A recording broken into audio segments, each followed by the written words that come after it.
어제장에서 이슈가 있었던 업종 살펴보는 기업 이슈 시간입니다.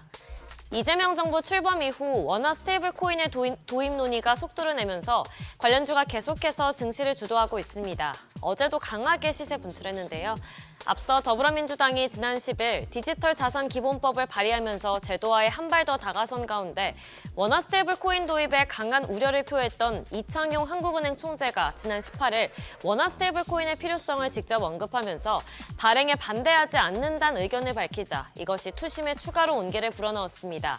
이 총재는 지급결제 업무 주체 변화 등을 언급하며 기획재정부와 금융위원회 등 부처가 자리 잡히는 대로 부처 간 협의를 통해 정책을 가다듬을 생각이라고 밝혔는데요.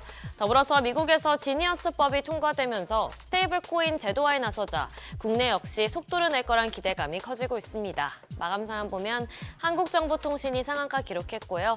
NHN, KCP도 9% 넘게 시세 분출했고 카페24 5.8%, 인포바인과 NHN 모두 5% 가까이 상승으로 마감했습니다. 우리나라에서 처음으로 상업운전을 시작한 고리 1호기의 원자력 발전소 해체 심사가 오는 26일 진행됩니다.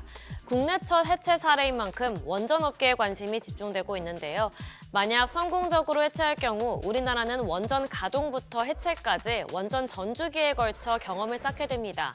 이를 통해 해외 원전 해체 시장에 진출할 수 있는 기술력도 확보할 수 있는데요. 올해 5월 기준 영구 정지 상태지만 아직 해체되지 않은 원전이 189기에 달하고 앞으로 영구 정지를 앞둔 원전까지 합하면 원전 해체 시장의 규모는 더욱 커지는데 이에 따라 2050년쯤엔 500조 원에 달할 것으로 전망됩니다. 원전 해체가 장기적으로 안정적인 수익원이 될 수 있는 만큼 이 시장에 진출하게 되면 막대한 수혜가 기대되는데요. 이에 관련주가 날아올랐습니다. 마감 상황 보면 오르비텍 상한가 기록했고요. 우진도 18% 가까이 시세 분출했고 우리기술 14.16%, 한전 KPS 13.9%, 비트로테크도 10% 가까이 상승으로 마감했습니다. 이스라엘과 이란의 교전이 지속되면서 중동 긴장이 고조되고 있습니다. 미국의 직접 개입 가능성이 거론되는 가운데 현지 시간 19일 트럼프 대통령은 이란에 대한 군사 공격에 나설지 여부를 향후 2주 안에 결정할 거라고 밝혔죠. 그러나 이 같은 중동의 지정학적 갈등이 우리 K방산에는 오히려 호재로 작용하고 있다는 분석이 나오면서 관련주가 날아올랐습니다. 중동의 주요 시장 중 하나인 만큼 이번 충돌 이후 지역 내 수요 증가로 수출이 늘어날 거란 전망인데요. 또 향후 성장 잠재력도 크단 평가인데 사우디가 육해공을 모두 포함한 대규모 전력 현대화 사업을 추진하는 만큼 업계는 사우디로의 수출 규모가 7조 원에 이를 거라고 관측하고 있습니다.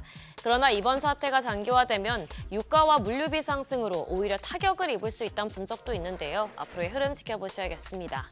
관련주 살펴보면 저평가 매력이 부각되고 있는 풍산이 17% 넘게 시세 분출했고요. MNC솔루션도 11.22%, 풍산홀딩스 8.65%, 현대로템과 에이스테크 모두 8% 가까이 상승 마감했습니다.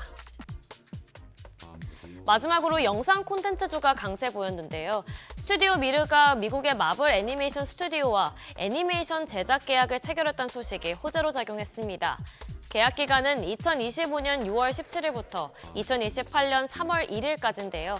판매와 공급 지역은 디즈니 플러스 서비스 국가로 계약 금액은 아직 알려지지 않았습니다. 이처럼 글로벌 기업인 파라마운트에 이어 마블까지 계약을 맺으면서 관련주에 훈풍을 불어넣었는데요. 더불어서 최근 국정기획위원회 업무보고에서 문화체육관광부가 업무 계획으로 5년간 51조 원 규모의 K콘텐츠 산업 지원 방안 추진을 보고했다는 내용도 호재로 작용했습니다. 마감 상황 보면 호재 있었던 스튜디오 미르가 상한가 기록했고요. 키이스트 13.57%, 펜엔터테인먼트 10.96%, 대원미디어 9.65%, 마지막으로 SBS가 7% 가까이 상승 마감했습니다. 지금까지 기업 이슈 전해드렸습니다.